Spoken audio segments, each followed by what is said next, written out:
Hi.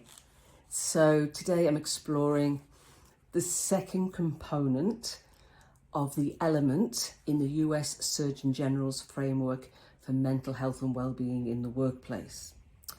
And protection from harm has the component of enable adequate rest. We all know what the lack of rest and sleep means to us, the effect that it has, that we can't focus, we can't make decisions clearly. It can result in, extreme fatigue, depression, burnout. We need that rest to sustain our physical and mental well-being. So leaders and organisations need to look at the working hours that people are doing. They need to look at the shift policies and structures, overtime, and make sure that there's enough time for rest offline. So one of the things that's happened during the pandemic is that people work remotely and have avoided the commute. And for many, that has now provided them with additional rest time or additional sleep time. They get up an hour later than they used to get on the train. They're still working the same hours, but they're not sitting on a train for an hour. So when you're thinking about demanding people back into the office, just keep that in mind, that you've given them, or they have embraced the fact that they've got extra time.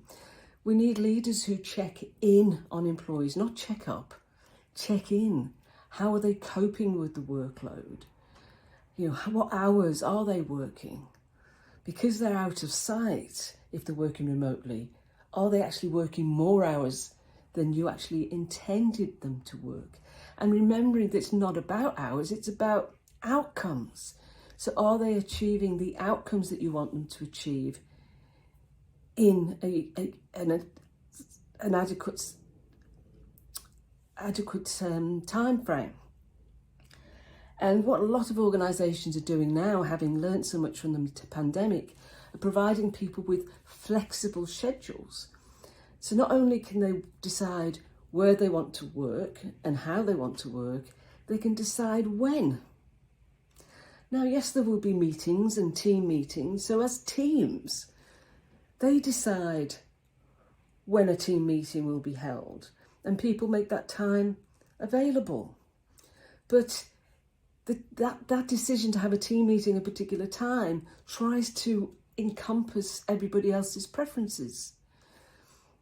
And what people have found with the pandemic is they've been able to choreograph their work around their personal lives rather than the other way around. So the personal life has priority and work is situated around it. So the school pick up and drop off happens and medical appointments occur in your time.